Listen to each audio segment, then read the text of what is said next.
everyone, welcome to episode 29 of Backpacks and Stories. I'm here today with Alen. Hello everyone. Hi Ben. How are you doing? I'm good. You? I'm very well, thank you. Thank you for coming today. Thanks for hosting me.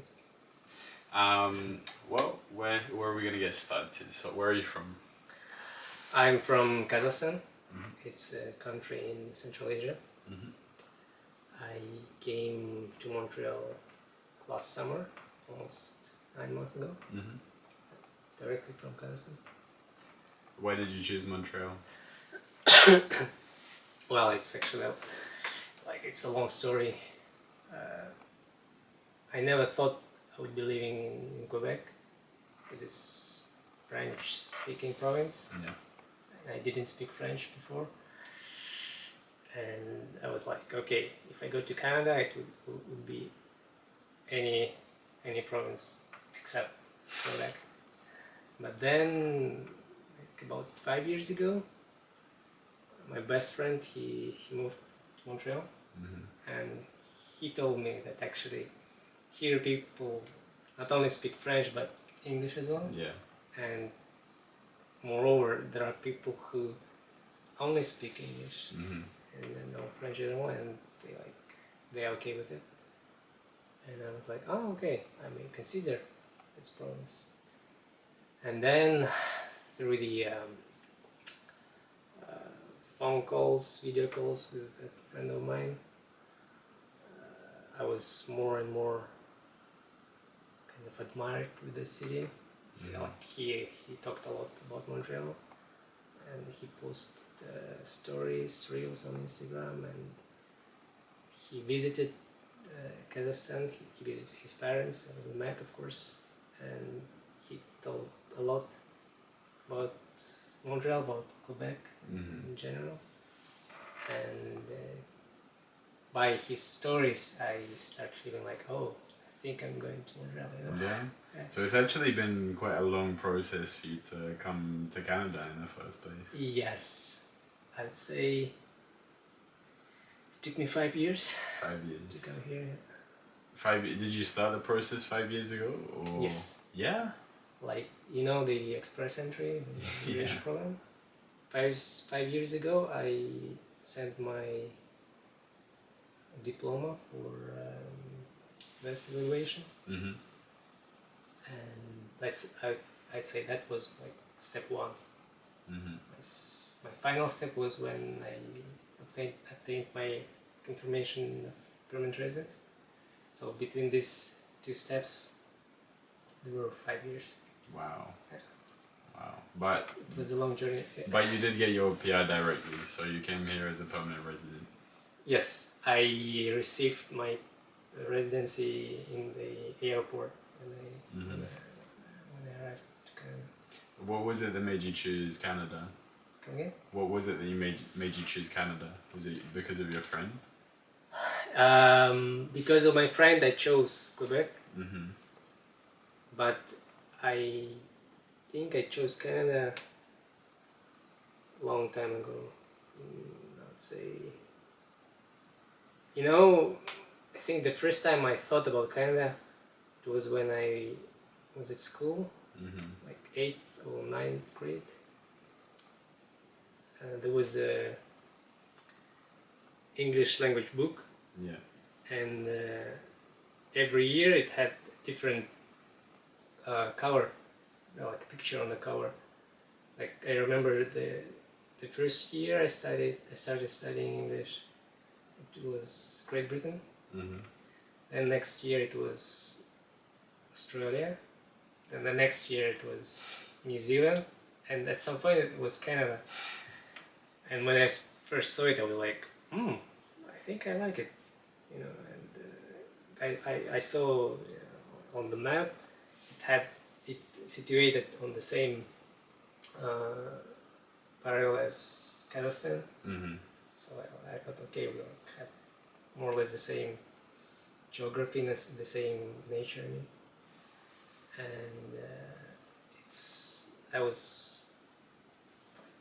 choosing between United States and Canada, because you know Australia and New Zealand, they're like too far, Yeah. and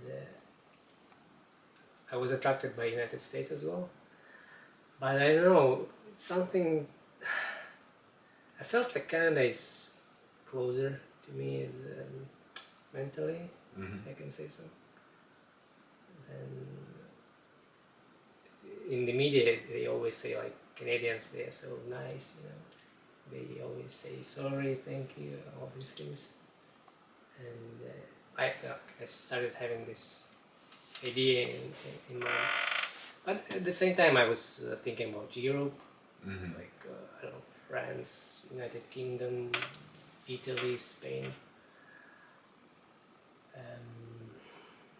But why I didn't choose Europe? I think mostly because of the language. Because and not only language. I'll explain. When I was in Europe, for example, I lived in Sweden, I lived in Italy. I always had that sensation that I'm a foreigner here. Yeah. You know, even though I spoke Italian, for example, to Italians, and they kept saying, "Oh, you parli bene italiano, you speak so well in Italian," but I'm not Italian. You know? Yeah. They never considered me as one of them. You know. Then once I went to England, even though I spoke English to them, I'm not English. Yeah. Did you live in England? No, just visited. I spent a week, a little bit more than a week there. And any other countries I visited in Europe, you know, I felt as a tourist, and it's okay. It's quite normal. But in Sweden, how long did you stay in Sweden? 3 months. 3 months. However, I didn't speak any Swedish there. Yeah. Because they all speak perfect English. Yeah. There is no need, you know, to learn Swedish. Was it a place that you'd considered moving to longer term? No, I never saw Sweden as a place to live. Even though it's a very good place, I really recommend visiting. It just, it's different. It's beautiful, nice people. It just not for me. It was missing something. Yeah. Yeah. For example, I found it here in Canada. The thing that was missing in Sweden. But let me finish my story. So after traveling to Europe, I went to the United States, and there, for the first time in my life, when being abroad, I didn't feel like I'm a foreigner. Okay. Do you know what I mean? Yeah. Like I remember I arrived first to Orlando, spent a week there. I attended a training course, project management training course, and I remember there were a lot of Puerto Ricans there, and they were United States citizens. Yeah. But they spoke English very badly. Yeah. They were mostly Spanish-speaking people. So talking to them, I felt more like better English speaker than them. And also, it was the first time when the conversation with the locals didn't start with the phrase "Where you from?" Because when you're in Sweden, in Spain, like, "Oh, what's your name? Where are you from?" You know? Yeah. Because I'm not local. But there, like, oh, you could talk for, I don't know, like half an hour, and then people, so you're not from here, you know? Like, I didn't know that. And it really touched me, you know? And then I traveled to other cities in States. mostly it was more or less the same sensation there. And after I came back from the States, I seriously started considering moving to either to States or Canada. That time I haven't yet decided. Had you visited Canada by that point? No. Okay. This last year it was my first. Oh, you've never been here and you came No. straight here. Yes, I was quite sure Canada is my place. So you can ask me why I chose Canada, not the United States. It would be the next question. So the answer is, I actually applied several times for U.S. green card lottery. Yeah. And you know, it's a lottery. You just apply and you wait. There's nothing that depends on you. Of course, the chances are high for Kazakhstan because we are less represented in the States, so they gave more quotes for such countries. I think there is like 0 quotes for countries such as India, China, you know. Because there's so many people who want to come out. And they want to diversify the ethnicity in the country, so they attract people from all over the world, from these countries which you rarely see in citizens from those countries in the United States. So I applied several times, I think two times, and I was about to apply the third time, but then I learned about express entry immigration program, which is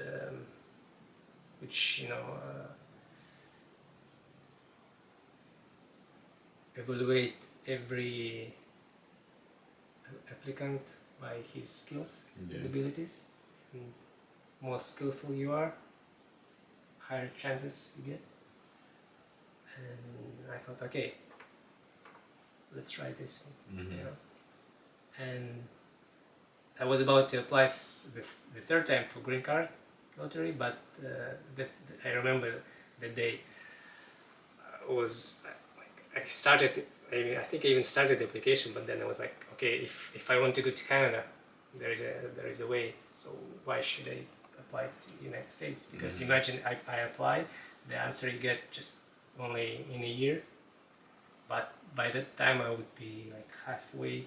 But I thought it would be halfway to Canada, and I just didn't want to be in the middle, to choose between two things. So I didn't apply to green card, and instead I applied, like I started my application for Canada, and it was 2018. 2018. Wow, 7 years ago. I hadn't even finished school by that point. Yeah. Well, I'm older than you. So this is how I chose Canada among other countries. And how did you know that you wanted to leave Kazakhstan? Because it sounds like from a young age you knew that you wanted to live outside. When I was a kid, I thought everybody wants to live somewhere abroad. Did all your friends feel the same way? No, it's only me, Okay. But I had that feeling that everyone feels the same. Then of course I realized that it's not the case. And but yeah, I mean, I always felt that I should be living either in Europe or in North America or in other post-English colonies like Australia. And I don't know, I was always attracted by the culture of these countries, by their history. Of course, the movies, they add to that. You want to speak the language your favorite actors speak.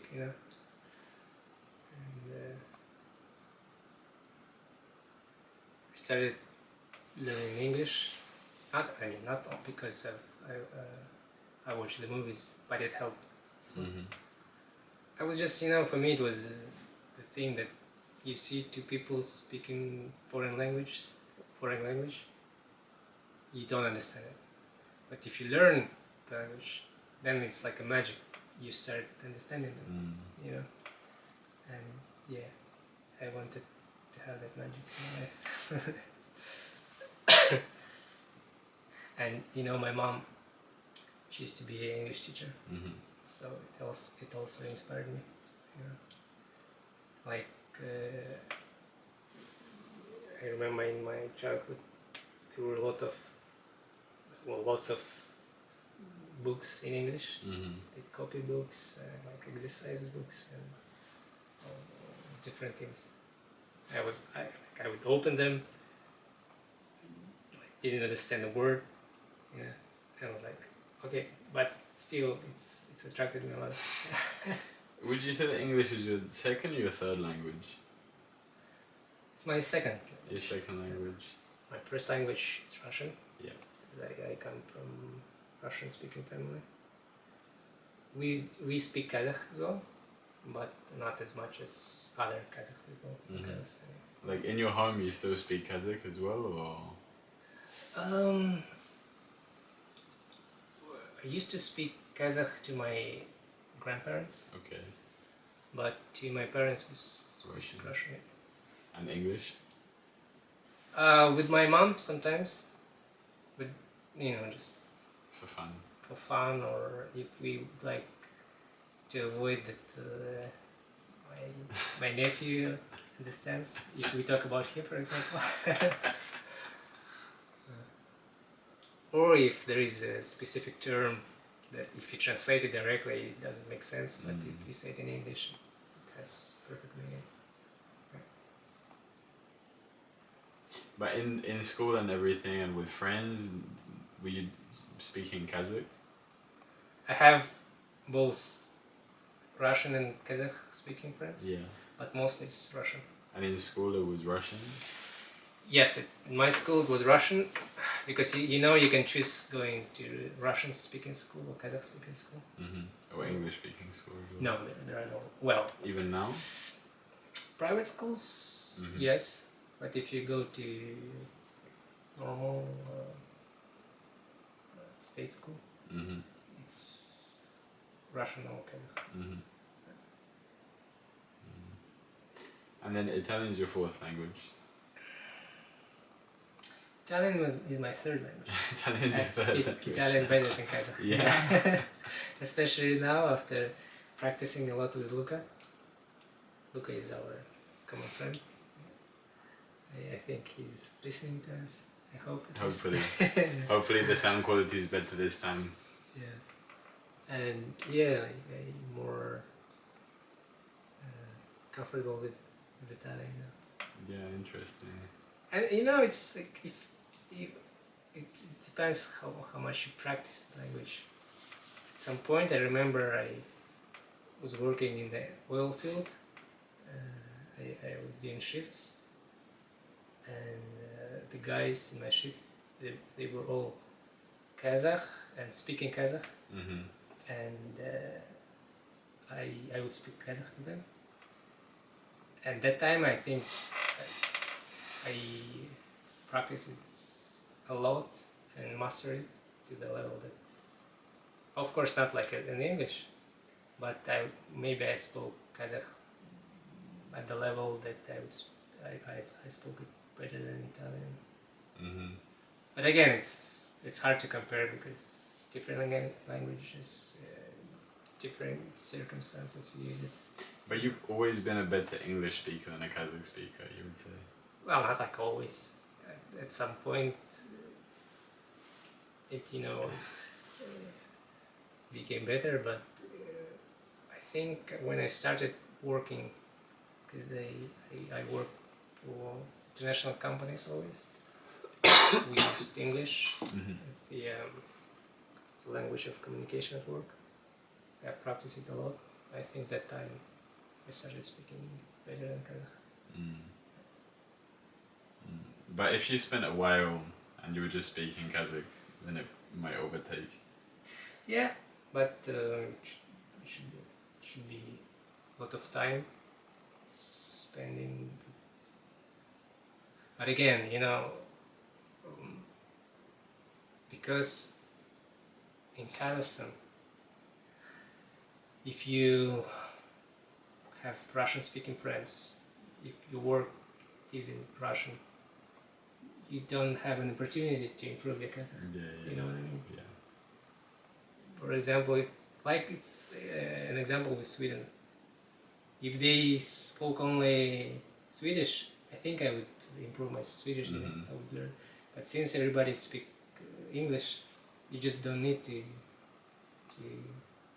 learn Swedish. I think even it's kind of true here as well.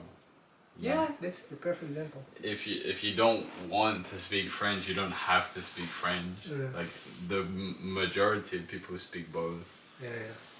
And like here in Quebec, if you work for government, for example, you have to speak French, right?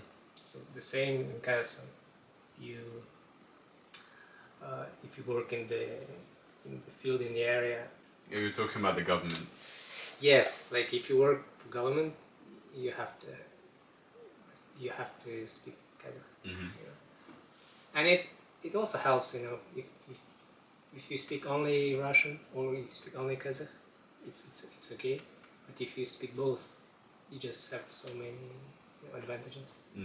The same as here. You speak English and French, and it's so comfortable. Is there some kind of for like the new generations, the younger generations, do they want to keep speaking Kazakh or do they prefer to speak English or Russian? Is there some kind of problem there? Because I know, for example, like an example I can think of kind of relative is like the Italian dialects. Like a lot of young people don't speak Italian dialects. Yeah, I see what you mean. Well, Kazakhstan is a post-Soviet Union country, and in Soviet Union the only official language was Russian, and it was so much advertised that younger generation didn't want to learn other languages, didn't want to learn local languages, and Kazakhstan and our neighbor Kyrgyzstan, the very examples of that policy, of Moscow, the Soviet Union, that there was a gap between older generation who spoke Kazakh and the new generation who raised in Soviet Union and who spoke Russian, and sometimes it was like older, like younger and older people, they would speak different language. Yeah, that's like your parents and grandparents, for example. Yeah, exactly. My parents and grandparents. But after Soviet Union collapsed in 1991 and Kazakhstan got his independence, the Kazakh language was on the rise, and since then more and more people speak Kazakh. And I see now that a lot of young people they choose Kazakh language, and I'm really glad. Because I'm proud when I see people talking Kazakh, especially like outside Kazakhstan. And myself, I wish I spoke better Kazakh. Yeah. But okay, I didn't have that opportunity. Well, it's kind of you were a product of your environment at the end of the day. Yes, exactly. And now when I'm here in Montreal, and if I see some videos, I hear some songs in Kazakh, I felt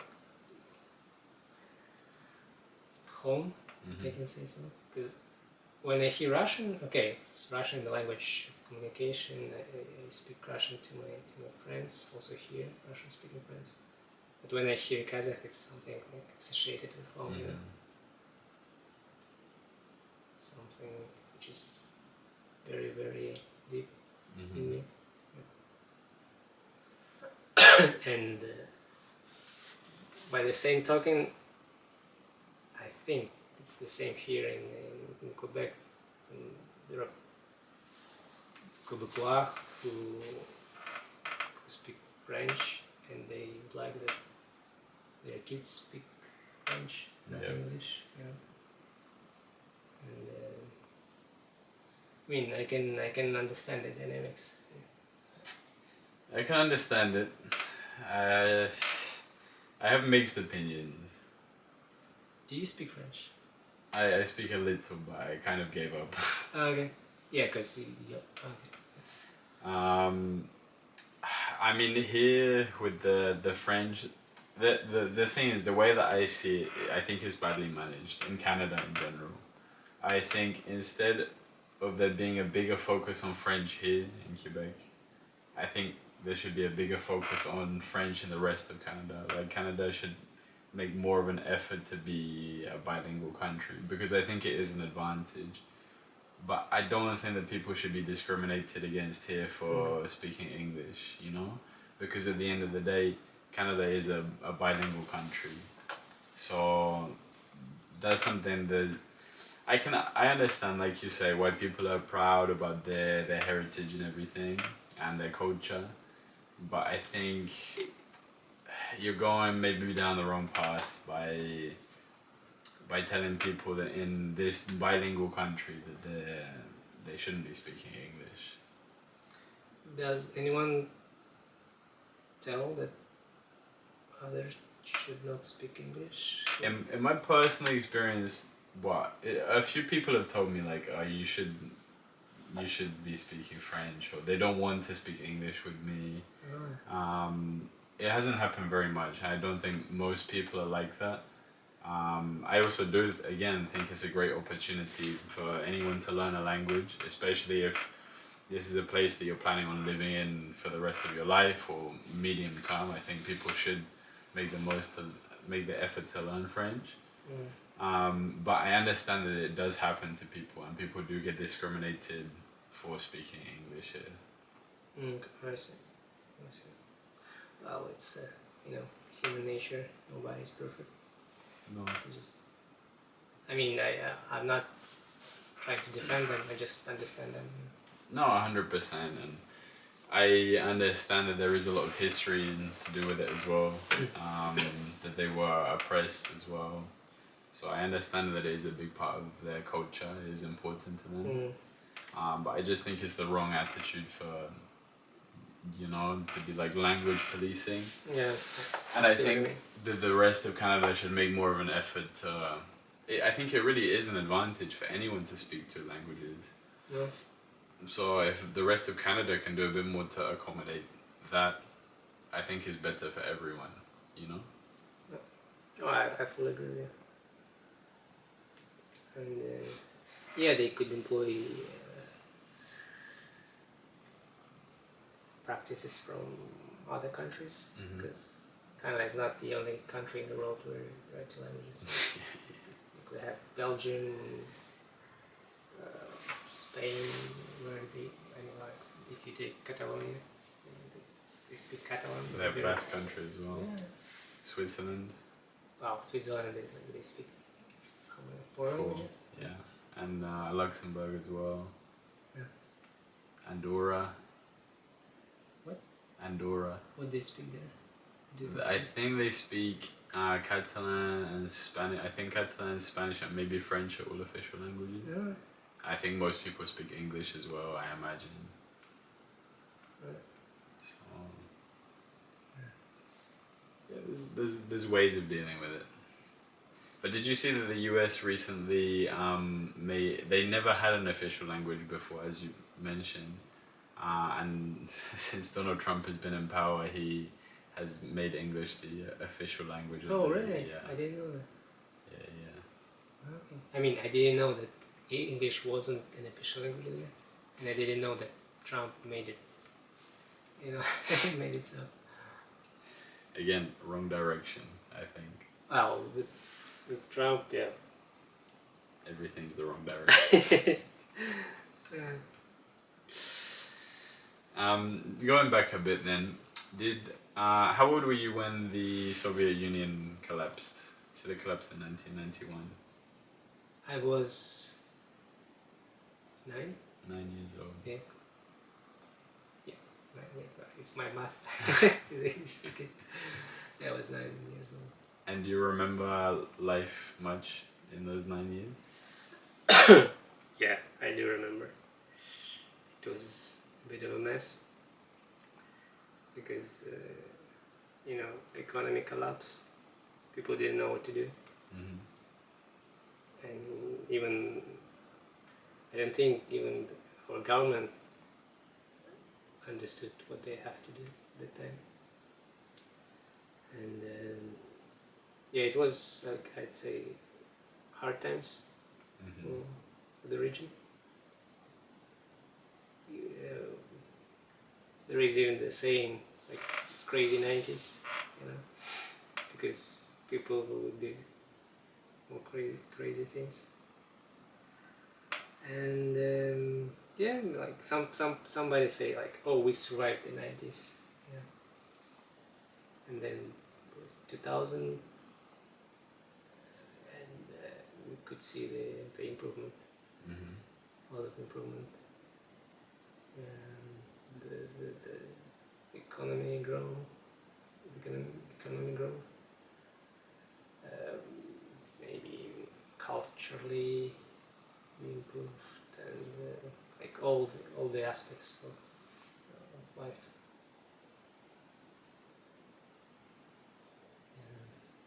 I can say we became richer, especially because of the oil, I think. Because Kazakhstan is rich for oil and gas.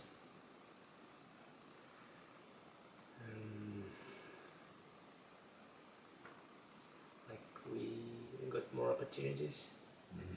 Yeah. So the life improved dramatically after the 90s.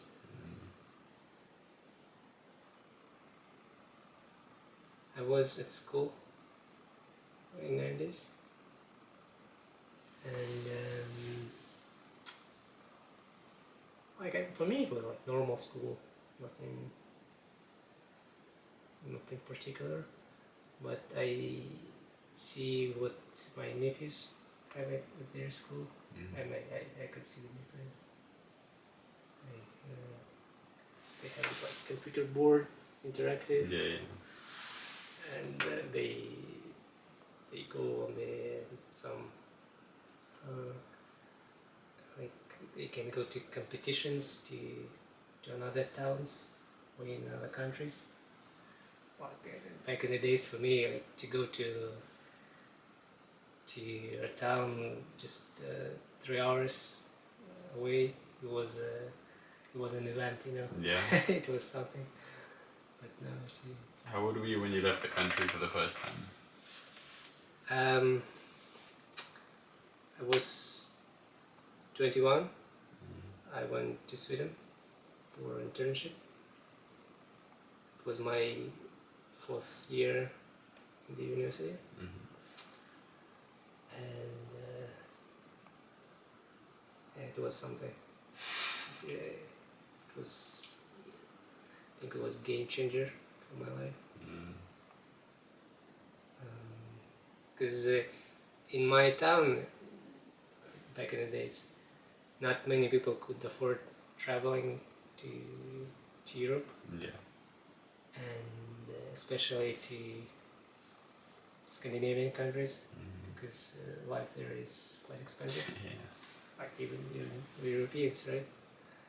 And I had that great opportunity to work for Volvo Cars as part of my internship. So not only I lived there, but I also gained some money because I got a salary of an intern. I could afford traveling in Europe. Mhm. So I went to Paris. It was one of my dreams. I went to Berlin and with my friends we went several times to Copenhagen, to Denmark. So yeah, it was quite amazing trip.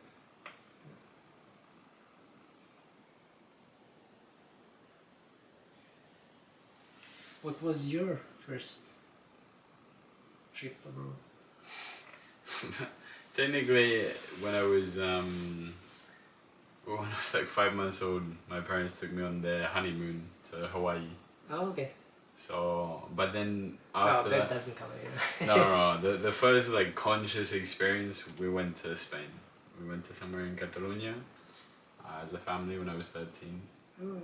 and then we went to the US again when I was 16. Mm. And then my first trip by myself was to Amsterdam for my 18th birthday. Oh, okay. Did you have a party? Yeah. Yeah, it was a fun few days. The first thing I did as an adult was buy weed. Okay. The clock turned midnight, and I went into the coffee shop. I gave him my ID, my passport, and he said. Now I'm allowed. Like, ooh. No, at first he checked. It's your birthday. Happy birthday. Okay. And yeah, that was my first freedom as an adult. Okay. I see. Did you travel a lot since then? Yeah. Then that was when I was 18, and then a year and a half after was when I left for Australia. Mm. And then I spent nearly 3 years over there. Oh, really? Yeah. Did you like it? It was amazing. During the pandemic, easy life. It was an incredible experience. I was very, very lucky to be there. I think I would have had a very difficult time in Europe. Mm. But yeah, then I went back to the UK for a few months. And then 2.5 years ago nearly was the last time I left. Last time I was there. Mm. And what did you like the most in Australia? In Australia,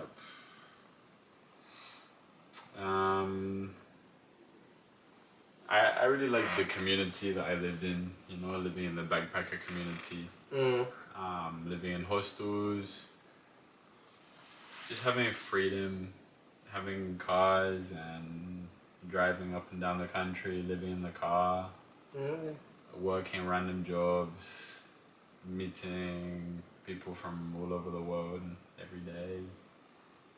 It was good, and the sun. Oh, okay. It's an outside life. It's an outside life. You can be at the beach and it's the sun. Did you surf there? I tried like twice, but it's not for me. Okay. Can you surf? Well, I tried once when I went to Goa, in there. I still try to go again, surfing somewhere, because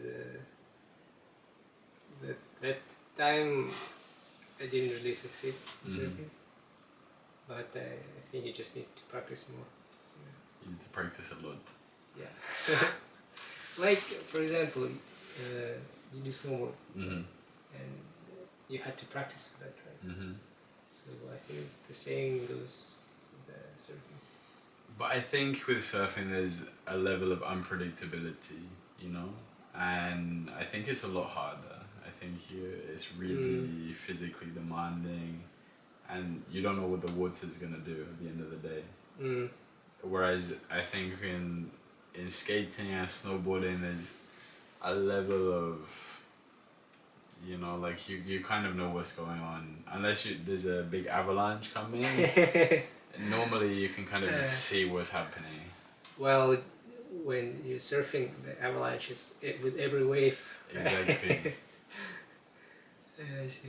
Have you ever been in an avalanche or No. seen one happening? No, never. Fortunately.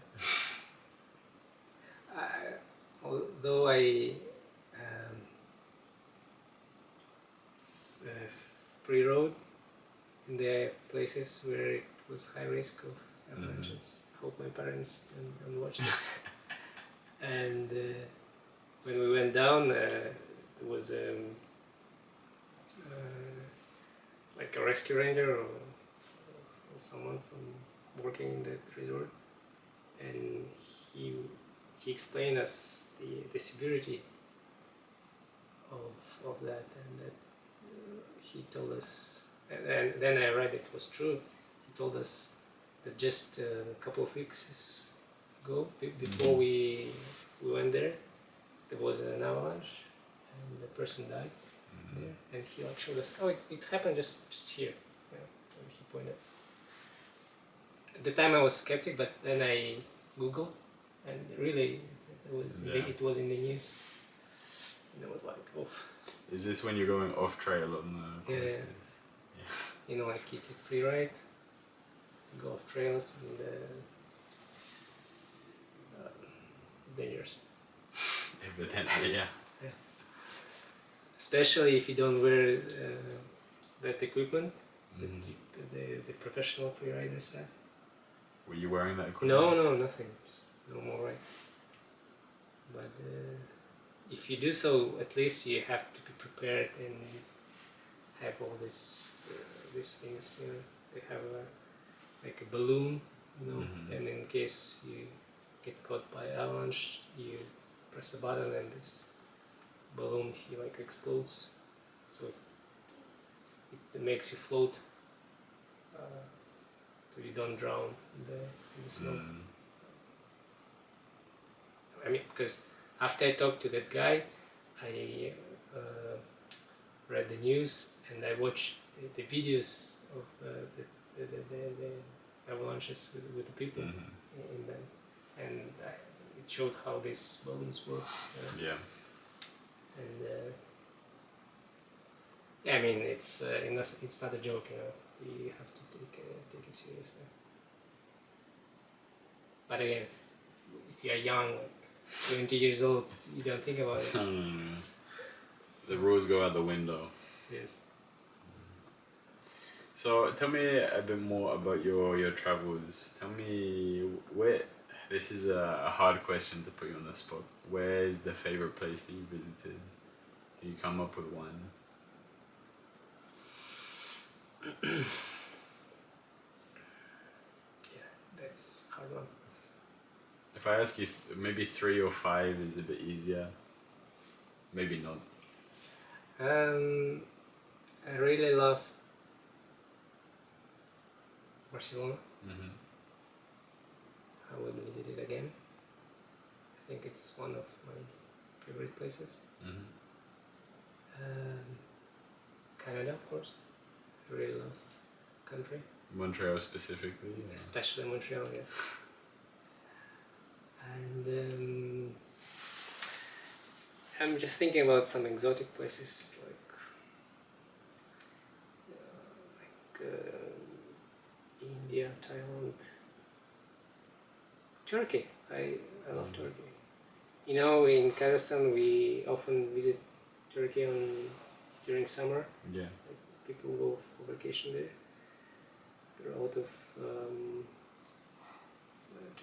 there are many tourists from Kazakhstan, from Russia, from Ukraine. And the thing I like about Turkey is that it's exotic in terms of it's different as a country, but at the same time the Turkish language is so close to Kazakh language that sometimes when they speak Turkish and you can understand some phrases, you feel home, you know. And for example, money, the numbers are the same as in Kazakh language. Okay. So if you want, they give, if you're at the market and they tell you the price, in Turkish, you understand. I mean, I understand. Mm-hmm. And at the same time, I am abroad. I'm in the foreign country. There is Mediterranean Sea, Yeah. beaches, sun, which we miss in Kazakhstan. And that mix, it makes it perfect. Mm-hmm. Do you think culturally there's some overlap as well? Yeah. We have some food in common. Mm-hmm. Even though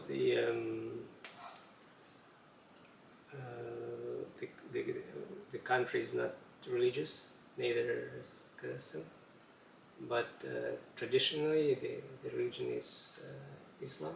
Yeah. So it's the same Kazakhstan. And hospitality, I really appreciate their hospitality in Turkey. Especially when they learn that I am from Kazakhstan, they say, "Oh, brother," you know. Of course, sometimes it's just if they want to sell me something. But I mean, in general, the hospitality is quite high. Mm. So yeah, if I should name 3 countries, then Spain, Canada, and Turkey. Mm. Well, Austria, I really loved Austria too. I'll give you 5. You have one more.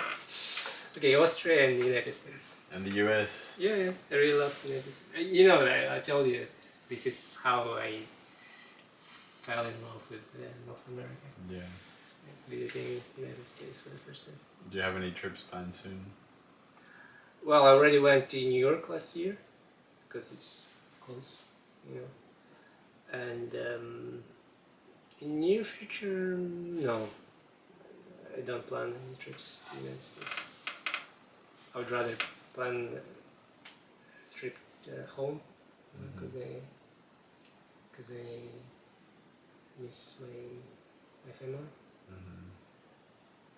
And with others, they would surf the net looking for some destination like I don't know, Costa Rica or Mexico. I always see what are the prices for the tickets from Montreal to Almaty to Kazakhstan, you know. Make a stop somewhere on the way. Yeah, like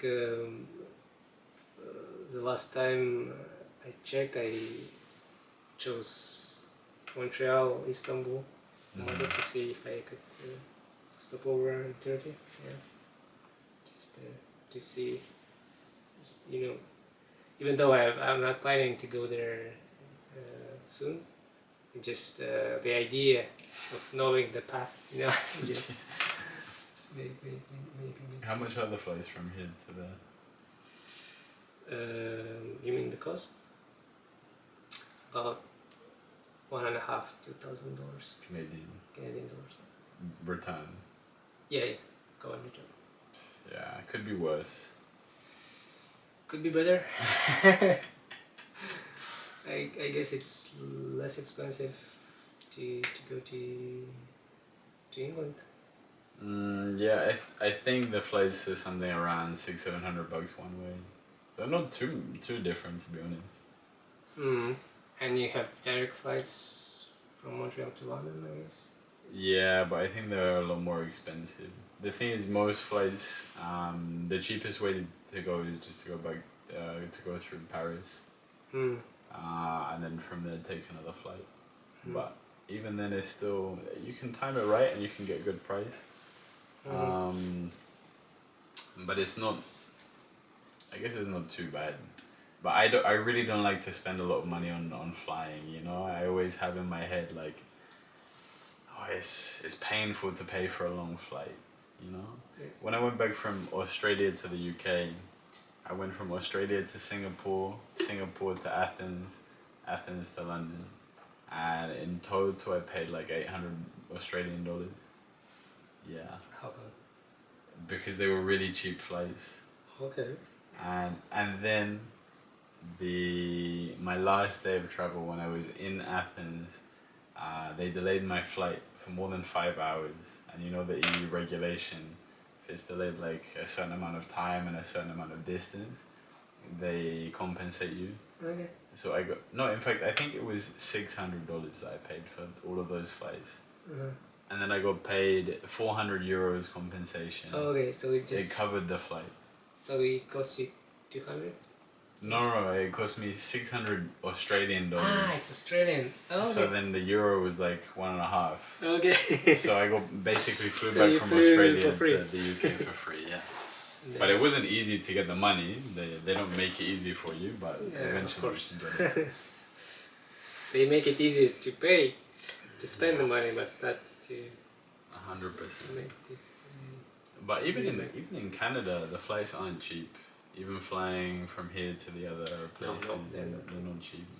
When I just arrived here, I thought I would go to Vancouver. Mm-hmm. First, I didn't realize it's that far. It's like 3-4 hours. 4 or 5 hours. I think it's 4 hours to Vancouver and 5 hours back. And the price. I was like, okay, maybe I'll go next time. You still haven't visited? Vancouver, no. I didn't visit the western coast. Where have you been to so far? Well, I arrived to Toronto. Mm-hmm. My cousin lives there, so I stayed with him first couple of weeks, and I visited Ontario a bit, like some nearby cities.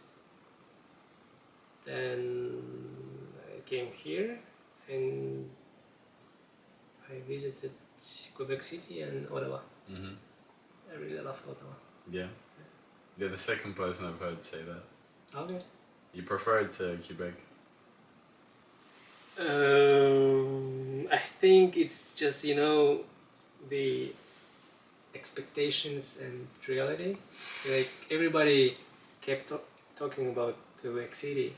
Oh, it's like a Europe, It's still a beautiful city. Mm-hmm. There's nothing against it. I love Quebec City, but it was like what I expected. Yeah. But I didn't expect it much from Ottawa. And when I arrived and I saw what's called the Palace of Parliament or something, like the main sightseeing there, it was wow. And I like that the city is calm, not as busy as hectic as Montreal or Toronto. Toronto is crazy. Horrible. Yeah. But again, I was there just a few hours, and they told me like, okay, you saw everything here, and you'll be bored if you stay here for longer. So I think it's just a perfect destination for a weekend trip. Just you go there, you spend day maximum 2, you come back. Do you prefer cities in general? Are you a city person or a town person? What would you say? I live now in Lachine. It's in the outskirts of Montreal. I think that is the best for me, because I wouldn't like living in the downtown. It's too busy for me, and the buildings are like too close to each other. Neither I'd live in a small town. I would be bored there. But when you live in the how do you call it, suburbs? Suburbia. Suburb, like you get the best from both worlds. Yeah. In Lachine, is it very natural? There's a lot of greenery there. Yes, and we have the St. Lawrence River. There is a lake there, so there is a river, then it becomes a lake, and then it comes back to the river. So in Lachine Valley, in that area, we have a lake there. Nice. So you should visit it sometime. Is this still on the island? No, Island. Yeah, yeah, it's on the Montreal Island. Okay. It's just, you know, when you go to airport, just before the airport, there is that area called Lachine. Mm. You know the translation of the word Lachine? Something to do with the China. show. China. It's Lachine. It's a Ah, China. okay. Sometimes when I say j'habite à Lachine, je viens de Lachine, people are like, are you from China? Oh, that's good. Mm. No, I don't think I've been around then. When we went skiing, we met in La Salle, right? Yeah. So just, you know, after La Salle you have Lachine. Ah, but like Angrignon is part of Lachine. No, Langrignon is still part of La Salle. Okay. So we have like Verdun, Langrignon, La Salle is a bigger area, and Lachine, Dorval, and the airport. Mm. I've been to Dorval. Yeah. So if you've been to Dorval, you pass Lachine. What? I took a bus to get there, so I don't So know. when you were driving, when you were riding the bus, at some point you went through Lachine. Yeah. I think I took the bus from. I must have been from Du Collège. I don't remember actually. I was going to see a house there, Okay. but I don't. I think I took a bus from. I think it's the bus that I take. I think it was the 460. I think that's what I. Does it go down Which outdoor route did you take? Do you remember? Like 15? Which bus? No, I mean which road it took. Okay. Zero. You're not I driving. have zero Okay. point of reference for roads. No. So yeah, just maybe one day you come to visit me. We can have a lunch, dinner, and you can see the greenery of Lachine and the lake. It's very peaceful, no? Yeah. How far is Luca away from you now? He's quite close. It's he's closer now, but still, it's maybe like 15 minutes drive from this place. Actually, didn't go to his place. But he lives in Verdun. Do you know Verdun? More or less. Honestly, man, I'm very bad with geography and points of location. When people tell me we'll meet here, I put it on the map. I go there. You know? Okay. Well, It's not good. because you don't drive.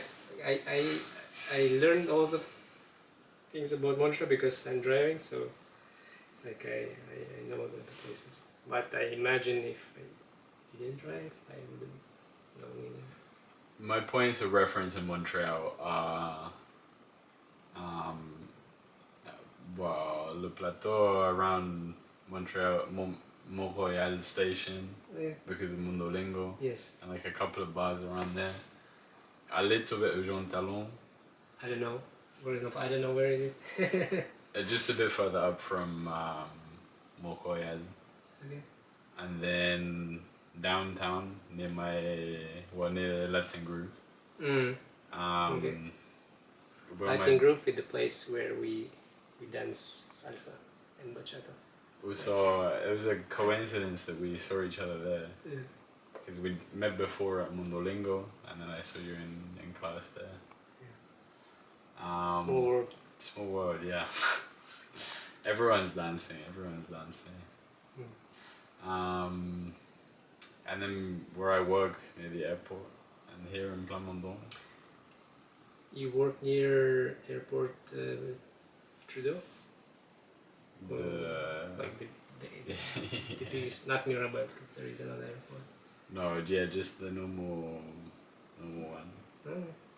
But even then, like, I think I told you roughly where I work, around the area. I don't remember, even if you Mondays. so. But around there. But other than that, those are my points of reference for Montreal. I don't really. I've been up the hill one time. I should go again. And by the hill you mean Montreal? Mm-hmm. Oh.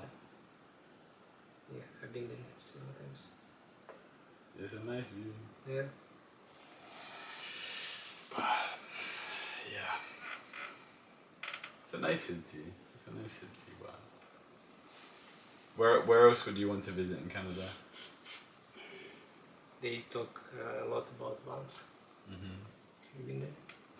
Have you heard about it? I've heard of it, yeah. I saw the pictures and they seemed like unrealistic, you know? It's just unreal. But yeah. Oh, it's on my bucket list. Alberta, British Columbia. Also, I would like to go to the Atlantic provinces, Halifax and Nova Scotia. They say it's beautiful nature there, and the ocean, and yeah, they say it's different there than compared to Ontario and Quebec. And they speak like the Irish. Do they? Okay.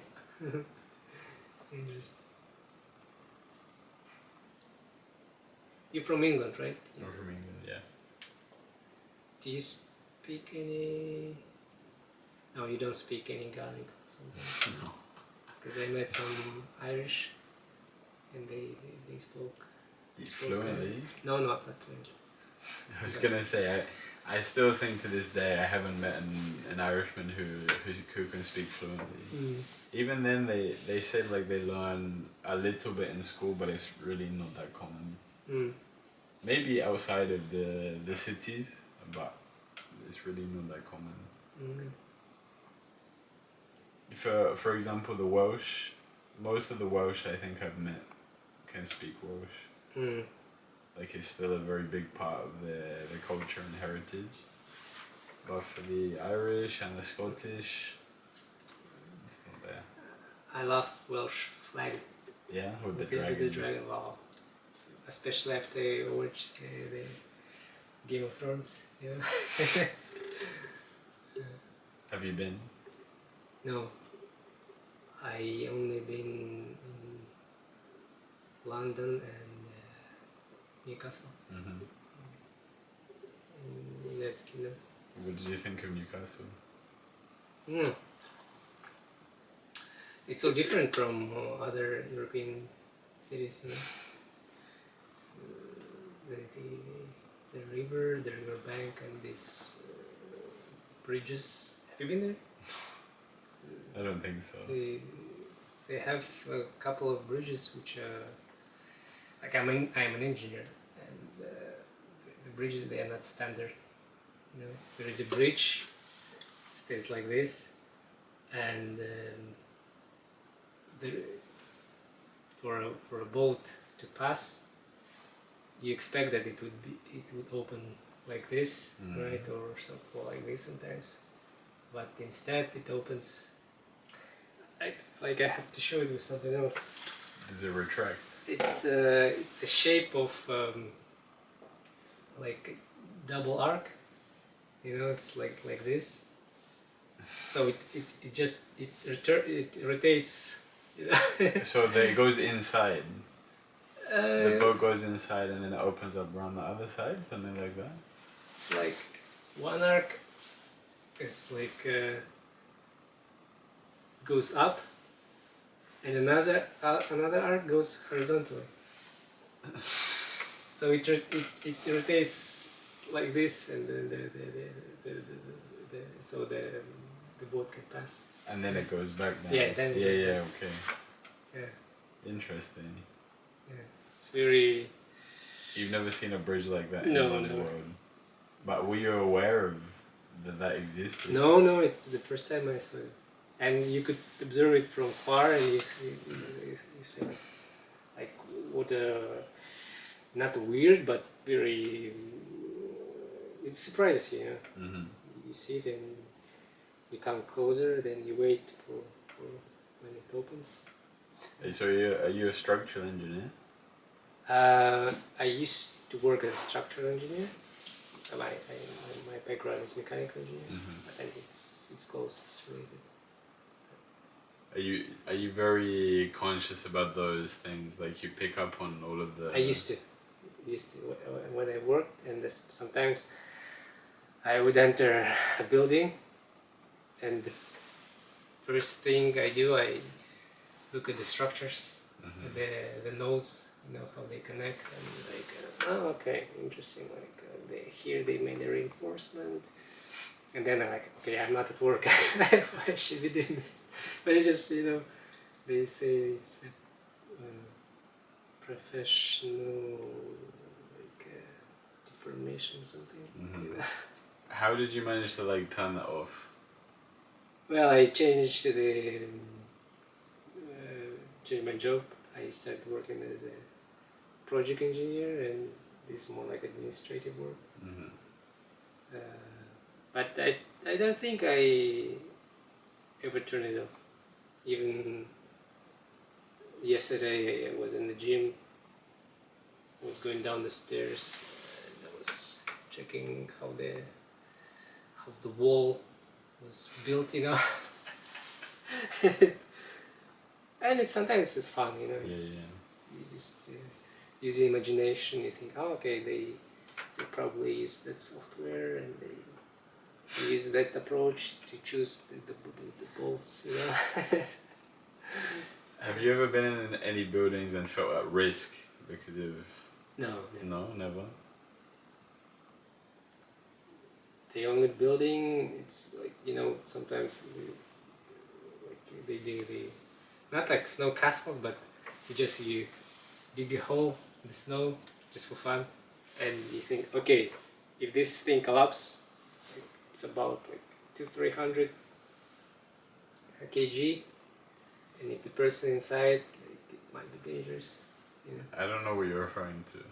Well, when they, for example, they build Like ice bars and stuff. like when kids play in the yard, Yeah. and there is a lot of snow fell from the roof, or they clean the roofs, and this big not like mountains, but there are a lot of snow, and just for fun, people not only kids but people, even adults, they dig holes, and you can make like a cave in the snow. You can go inside like it's like a room. Yeah. But then you think it might collapse, These are things that you have in Lachine. No, not here. I've never seen that in Canada. In Kazakhstan. In Kazakhstan, yeah, because we have in the northern regions we have a lot of snow, more than here,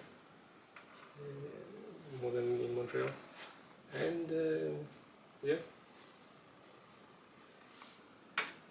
I don't see it every day, but I notice sometimes. Yeah. But you never see buildings but sometimes you can see buildings and think like this was badly made. Well, maybe I was lucky and I didn't go to such places. Yeah. Did you? Have I seen buildings that were Have you seen? I feel like I want to say yes, but at the same time I don't have a technical background. No, I mean, like, I'm referring to your feelings. Did you feel like unsafe? I feel like there have been buildings that I felt unsafe in. Not specifically. But I'm sure there have been buildings that I've been in that weren't the safest buildings. Maybe not. What do you mean? Like, I'm sure there have been some buildings that I've been inside in my life that weren't the safest buildings structurally speaking. Well, in my opinion, nowadays, with the level of safety regulations, I don't think we have officially at least built buildings that are unsafe. For example, okay, there is an earthquake, and after the earthquake, the building considered unsafe. You won't be allowed to enter it. Yeah. But apart of that, if there is a building and it's officially open, people can live, work there, I think they are quite safe. I mean, at least know how the industry works, it would be very, very difficult to have a building officially open for public, which is not safely built. You know. But there is still a lot of parts of the world that I don't think that would be the case. Again, maybe I was lucky being in safe places. Maybe if I go to, I don't know, I don't want to talk badly about countries or regions. Maybe if I go somewhere and maybe it's not safe, but then it's probably in that part of the world nothing is safe. You know? Yeah. Like nothing's safe. even if you walk on the street, maybe it's not the safest place. Yeah, it's a fair point. What about, for example, roller coasters? Because I feel like there's still quite a lot of roller coaster accidents that happen, you know, and you think, for me it's kind of surprising that there are so many. I don't know the statistics and stuff, but you know, you think I don't know what exactly I'm basing this off, but the fact that there are roller coaster accidents that happen, you know. But you kind of answered your own question because you don't know the statistics. But there are still some that happen every year. Yeah, but it's just how we, you know, we cannot discuss it like in details if we don't know, if we don't employ the official statistics, like the facts. We can only like talk based on our feelings. You know? There was an accident and we perceived it and like, oh, it's a shock, like we're surprised. And if you discuss these things, you know, it's you won't get the truth. Yeah. You know, we can like share like, oh, you know, I was so shocked, etc. But okay, if you want to discuss this like from a professional point of view, then you have to like open not like books but the internet to find the facts, and then we talk. You know what I mean? I guess that's true, and you're probably right. And I guess statistically speaking, like when the amount of rides that happen, there are bound to be problems eventually at some point. It's like with the airplanes. Yeah. There are people who don't fly because they are afraid of the airplane accidents. Yeah, you're more likely to get into a car crash than. Exactly. And for example, when I'm in the airplane, I'm more relaxed. I feel, let's say I'm more relaxed than I'm in a car with for example, Uber driver. Because in the airplane, the guy who in whose hands my life, he's a professional, highly trained, has a lot of experience, you know? And I mean, I'm sure about his skills. Whereas with the taxi driver, I don't know, maybe he had a bad day. Okay, even the pilot could have a bad day, but the chances that I get in the car accident is much higher. And again, if I'm involved in the car accident, I might not die, but I might get injured, and I would suffer. But if the airplane crashes, usually nobody survives, right? So why worry? You know what I mean? Yeah. Is that the case that most people who get in a plane crash don't survive? Compared to cars, do you know what I mean? Yeah. If like statistically, the percentage of death in the car accidents compared to the people when they were just injured, it's much. But you could have a minor car crash. Yeah. Like there are survivals with the airplane accidents as well. But just, I mean, if you compare cars and airplanes. Yeah, Do you know what I mean? Yeah, I know what you mean. Do you know what we mean? Like,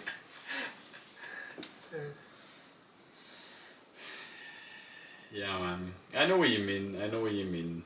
I also feel not exactly for the same reasons, but I feel very relaxed on a plane. I love that whole experience. Just jumping. It feels like kind of a cutscene. You know, you're just here and then you fly a few hours and you're somewhere else. yeah. Different environment. I mean, while you probably watched the movie, you slept. It's exciting. I think it's exciting. What's the longest flight you took? I guess it was when you flew to Australia?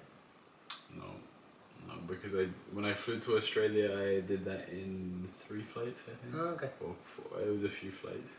I broke it up. The longest flight I did was from Barcelona to Santiago de Chile. Oh, okay. I see. 14 hours. That's the long flight. Yeah. You crossed the equator while you were Yes. flying. Yeah. Yeah. That was the first. No, that wasn't the first time in the Southern Hemisphere. But yeah, that was. Yeah. Did you? I guess you slept a lot in the flight. I think maybe I slept for a couple of hours, but it was kind of because I left at like 10 a.m. from Barcelona, and then I got to Santiago at like 11 p.m., 10, 11 p.m. So it was a really long day. Yeah. Really lucky story actually, because I got on the plane and I had an aisle seat, and then the guy next to me, he was asking me something. I couldn't speak any Spanish at the time, so the girl behind me, she translated, and she told me he wants his wife to sit next to him. Do you want to swap? And I said, well, it's fine for me, I don't care, like I have an IOC, like it's fine. And then I said like, oh, where's the seat? And he says, just wait till she comes. And then she tells me the seat number, and she said 4F. Is it the business? No, it wasn't quite that good, but and like 4 is very close to the front. Like I didn't. It was a budget airline, so there wasn't any business class. But so I go to the seat, and then it was an extra legroom seat. Okay. So Nice. in the end, it pays to do a favor. Yeah. Good. Nice. And I had extra legroom for the 14 hours. Mm. No food, but extra legroom. They say from like karma perspective, it always pays when you do a favor. Do you know what I mean? No, what do you mean? You know, like karma. Oh, karma, yeah. Karma, I thought you said carbon. No, karma. Yeah. Sorry. Yeah. Karma, and that was a very instant karma thing. So Yeah. sometimes you have to wait a little longer, but sometimes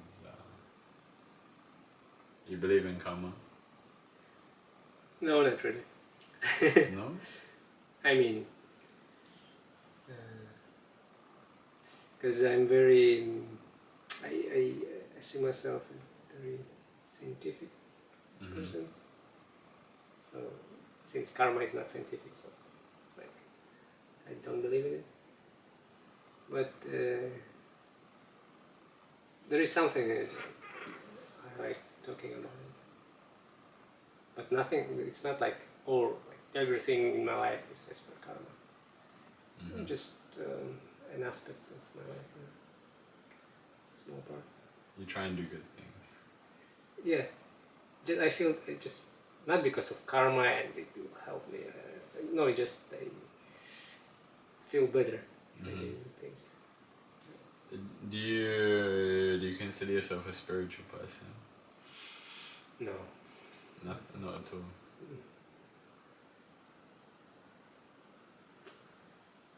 And one of the signs of that is I don't really understand how to be a spiritual person. You know what I mean? I think spirituality is, but it's very broad, you know. But I think even the idea of like doing outdoor sports is there's some level of spirituality in that. Doing things outside, spending time with the world, with the nature. That is an element of spirituality. Yeah. But for example, I don't do meditation in the riverbank, something like that. Just I'm just not into it. Mm-hmm. Although I love to like walk in the forest, for example. And if you call it being a spiritual, then maybe yes. But maybe there is like a level of being spiritual. Maybe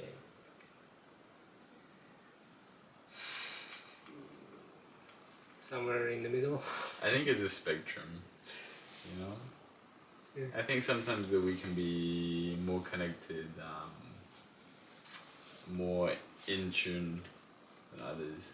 I think even traveling in some way is spiritual. It doesn't have to be spiritual, but you know, like I think I don't want to put words into your mouth, but you want to see parts of the world. You want to see how people live. You want to see how the world looks, how the world feels, and I think that in itself is there's some level of spirituality in that. Yeah.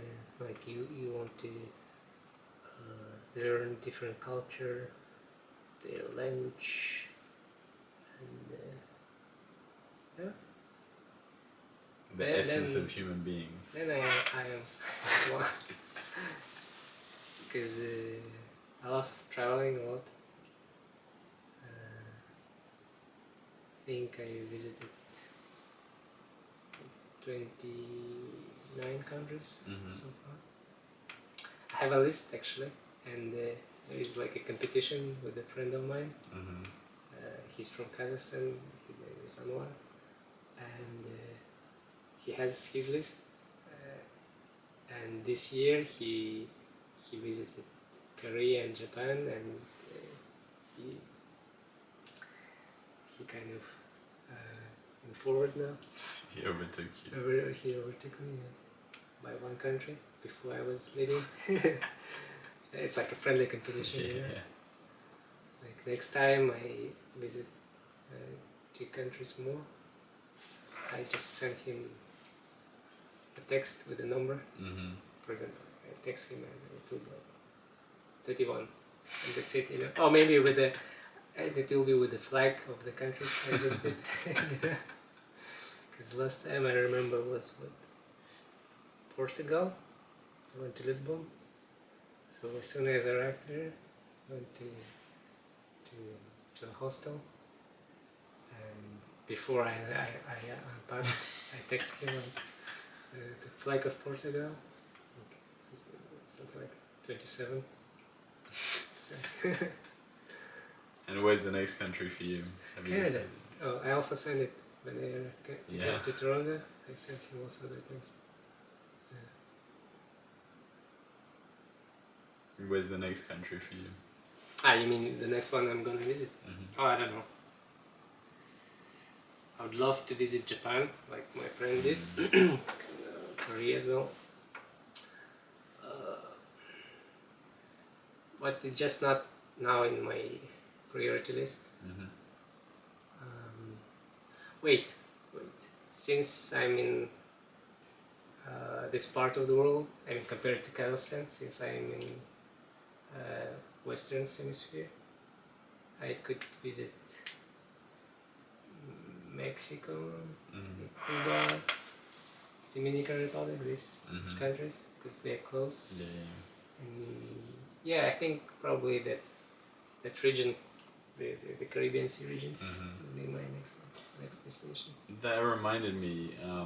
How many countries do you have visa-free access to with your passport? There is a list. It's on the website of our embassy. Like about 80 countries. So it's quite limited. It is. Our passport is not the strongest. But before coming to Canada, I got my American visa. So I can travel to United States, and which allows me to go to Mexico. Just by having a US visa. Yeah, and some other countries in Latin America. Yeah. And how long until you can get your Canadian passport? Well, you mean like to become a Canadian citizen? Yeah. You already got the socks on. Yeah, it's my brother. Was his gift. I don't know if the camera can see. No, they can't. When my application was approved, that time, that was his gift. Yeah. So is it like 2 or 3 years you have to spend here? At least 3 years, but like if I travel, then it adds. Yeah. So You were gone for like one month, 6 weeks? yeah, like five weeks. So I think in 4 years, 4 years. I would get. I mean, considering that I'll be traveling outside Canada, so like around 4 years. Yeah, man. I have to think about that too. I have to work out my plan to get my passport. Do you want to become? Not Canadian, no. But I need a European passport. When you say that, does it mean that England, I mean, United Kingdom, is not part of? Okay, it's not part of European Union. Yeah, I mean technically I do have a European passport, but I would like a passport from the But EU. you don't need a visa to go to Europe, right? No, but I want to live in the EU, so that's the. Like to work there, for example, you need. Well, even to stay, I can stay a maximum of 3 months. Out of 90 days out of 180 days, so. Oh, okay. It's a big fuck you Brexiteers. No, really, it's made things very difficult because I know. I'm a European and I can't live in my continent, so. Well, it works for us, for Kazakhstan people. I know, and to hear, when you tell me 80 countries, sometimes it's a reality check that, I How much is understand. for you? Like 180. Okay. 185. Like, I understand that I am very fortunate in the countries that I'm able to visit, and I appreciate that I do have lots of opportunities to go and live in other countries as well. Yeah. For example, you can go to Kazakhstan without a visa, right? I'm pretty sure. I don't know, like I wouldn't think about that, that's the thing. But I need a visa to go to The UK. To UK. Yeah, it's a difference. Yeah. Okay, well, before I ask you my last 3 questions for today, do you want to ask me anything else?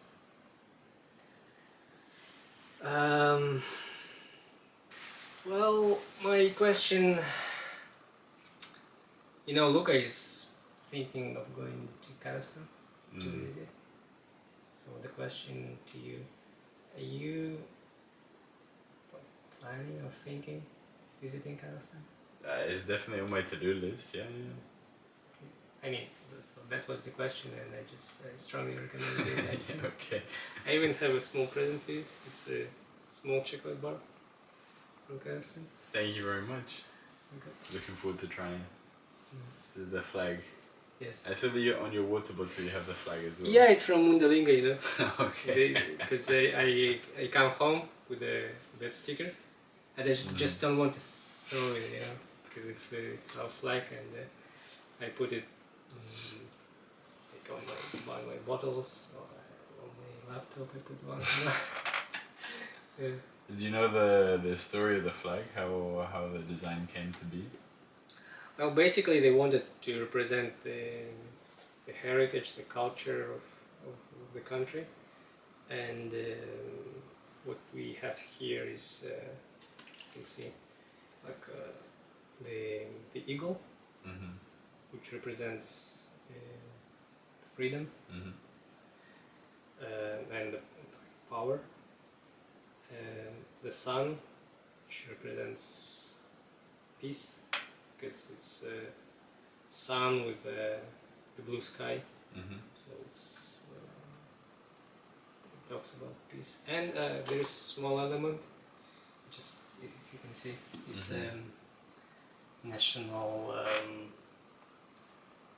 like not like a symbol, but you have it on we put it on carpets or on the dishes or on many things on the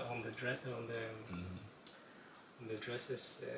Does it mean anything in particular? It just from history, just a cultural thing. The interesting thing that I saw similar, not like graffiti, this style in Lisbon, Oh, yeah. in Portugal. Then I learned that it was occupied by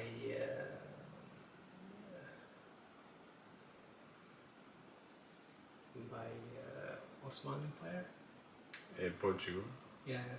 Okay. And since we share same history, same culture, more or less, I think it was like the same, influenced by that, Okay. Interesting. Well, there's some history for everyone. Yes. That's So yeah, I strongly recommend you visiting Kazakhstan. hopefully I can coordinate it from a time that you're going to be there. Yeah, we'll keep in touch, and for sure, even if I'm not there, I can give you tips what to see there, where to go, what to eat. Some veggie options. Yeah. And yeah, you'll see it's very different from all other places in the world. I'm looking forward to it.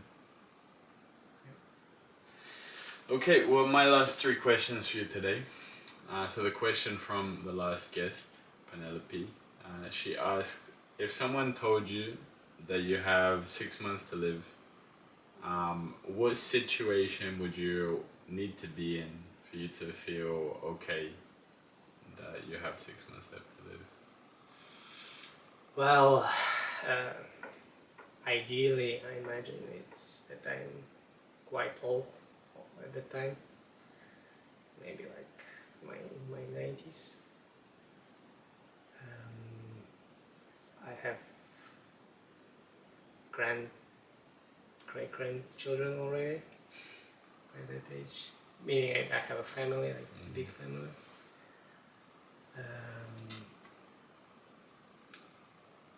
Like I lived a peaceful life, and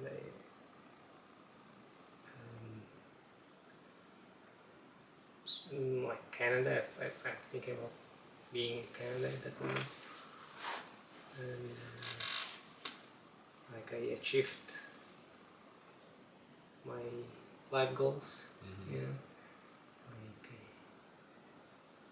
Like I would think less about my career achievements, but maybe like just personal accomplishments.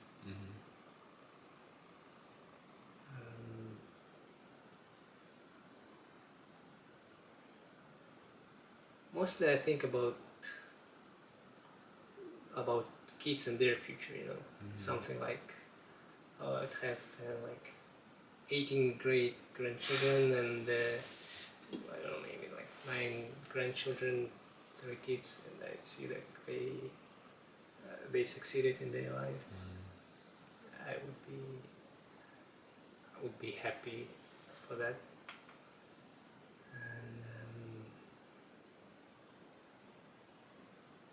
Yeah, like I think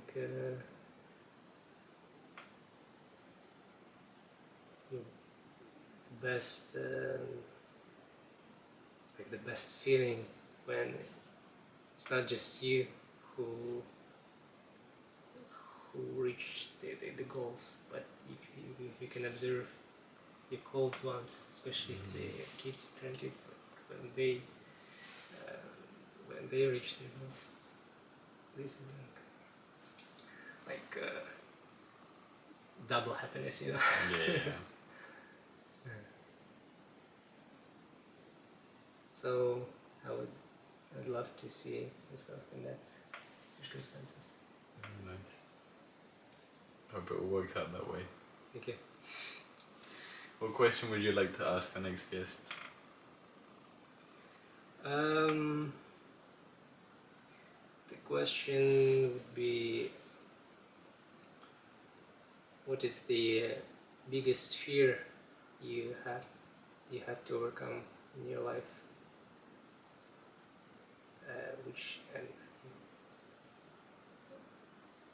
considering it as like a positive experience, you know, you had to overcome and you did it. And what was it? What was the fear? How you managed to do it? Nice. Good question. And finally, what message would you like to share in your language?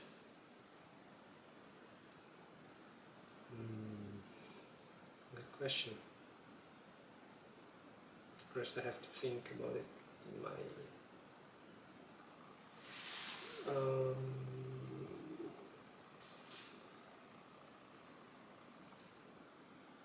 you said that Luca said something funny, and thinking about that, I have so many messages in Italian, you know.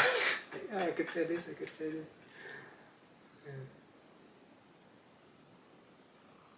No one's told a joke actually. I just realized that now. No one's told a joke.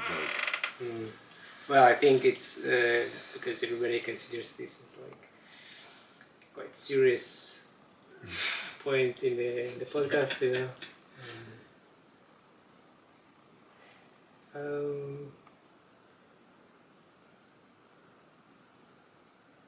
Oh yeah, just a simple phrase. We often hear it when we talk to our family, especially when we talk to older ones.